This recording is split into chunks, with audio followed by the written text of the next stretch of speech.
Good morning, I'm Mark, and this is 20-minute meals with Mark.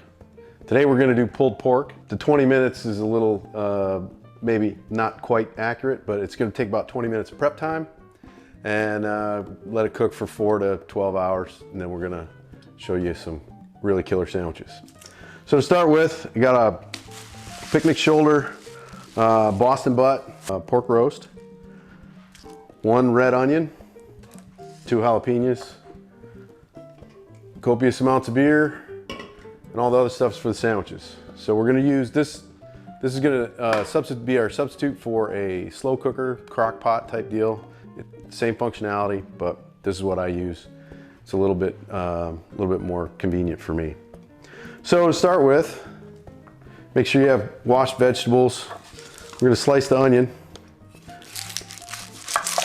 slice and peel.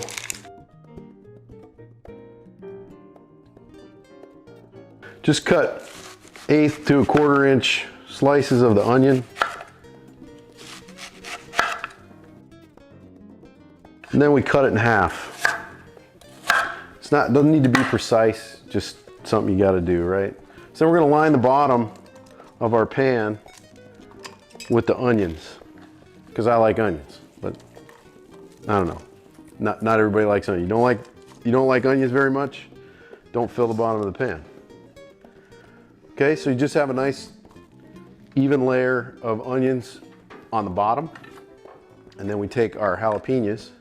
Now again, this is going to add a little kick to the roast, but to the end product. However, if you don't want that kick, then leave the jalapenos out.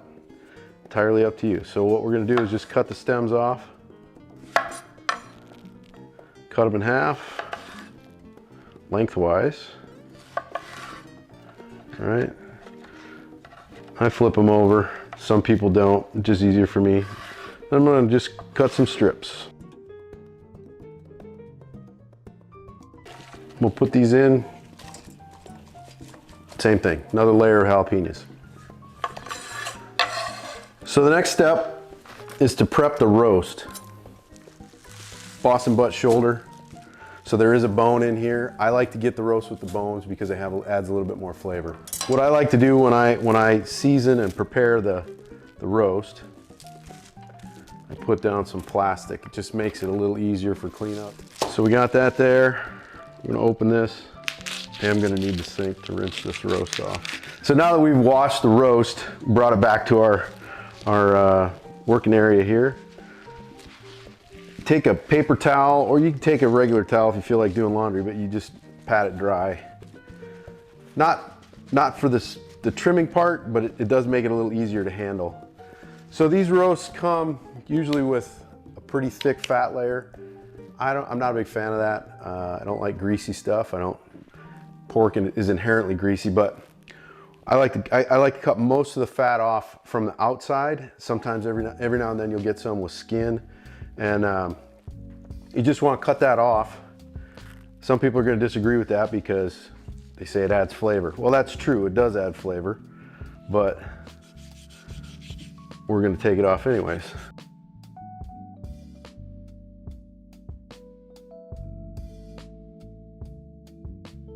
Okay, so we got our pork roast fairly well trimmed.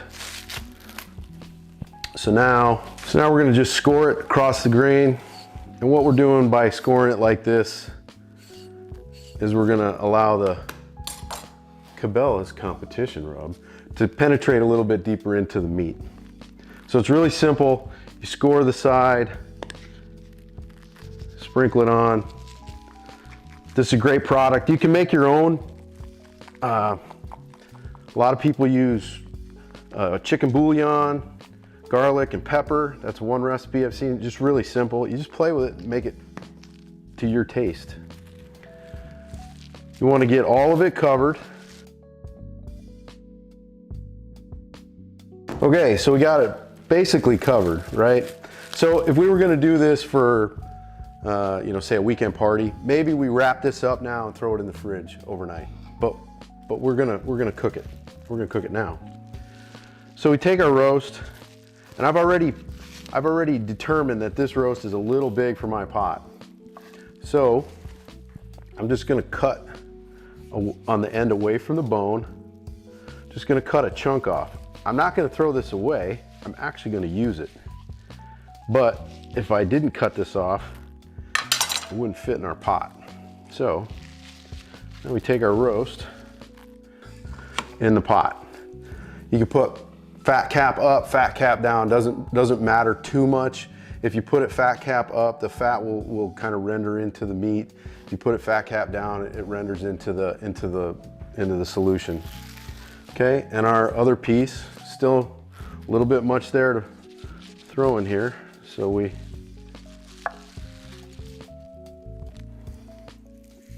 cut a chunk,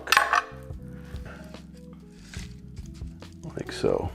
There's many recipes that you can use for your solution or your liquid. I use beer, right? And you have to be careful which beer you use. A lot of fruit beers don't pair well with pork, right? A lot of the IPAs are too bitter, and some of the stouts, that smoky flavor just dives right in. So I have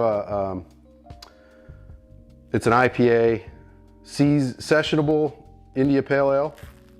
If you ask me what that means, I can't tell you. I just drink beer, I don't make it. I'm not gonna use this whole can, because what will happen, you want about half of it covered, because first of all, you gotta drink some of your beer, right? And secondly, if you fill it too full, as it cooks up, it's gonna pull from the pork roast, and that liquid has to go somewhere, and usually it ends up going on the outside. Now, if you have tons of room in your slow cooker, you got the big 8-quart slow cooker, crock pot deal, put 2 cans in there, because it really won't impart all of the flavor from the beer to the roast, but it certainly tenderizes the meat. Okay? So, yep, definitely beer. Okay, so cover it up, put it on low heat, I'm gonna plug it in.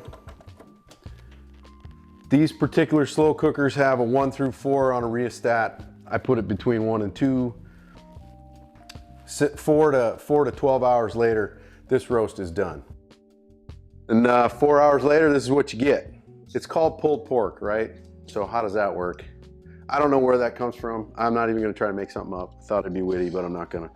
So the key is you gotta pull it out, and it is so moist and tender.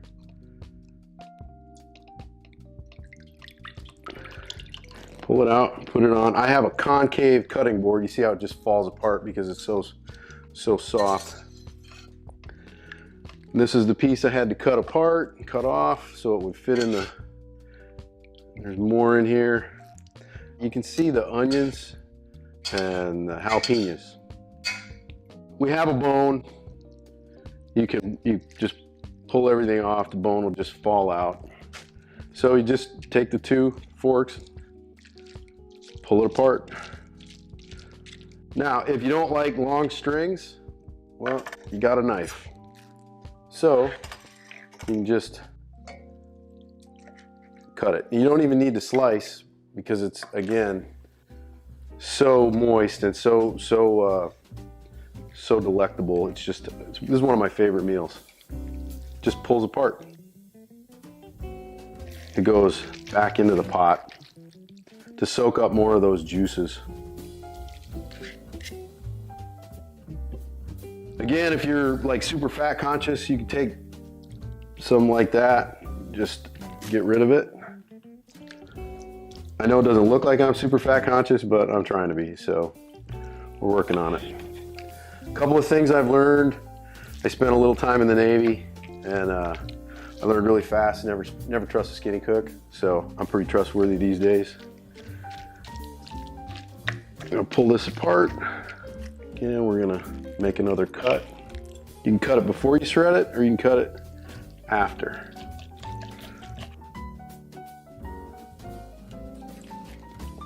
So it's really important that throughout this process you sample it.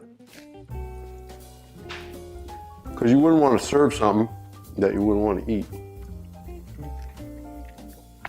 And sometimes you don't want to serve stuff that you really want to eat because you want to eat it all. Okay, so for the most part, we're all shredded up here, and we're gonna dump it back into go right back into the pot. So that, in a nutshell, is how to make pulled pork. Now, what we're gonna do after this is we're gonna make pulled pork sandwiches. And again, you have so much creative freedom. You can do whatever you want. I make it my way. There's a million ways to make pulled pork sandwiches. I have my method. I don't use barbecue sauce. It doesn't need it, in my opinion. If you make this roast and you determine that you think it needs barbecue sauce, knock yourself out. It's your roast. Okay, so this is what the finished product looks like right there. All right, we got plates out. We got brioche buns. We're gonna open up the buns. Get you a little bit of the goodness.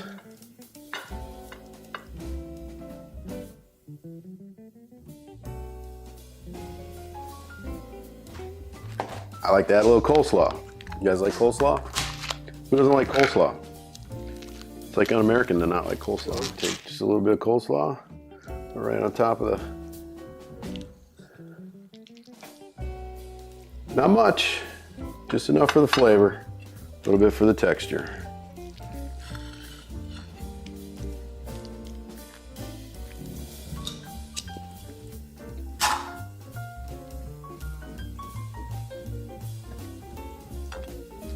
All right, then you find two buddies, share a beer with, and you have your sandwich.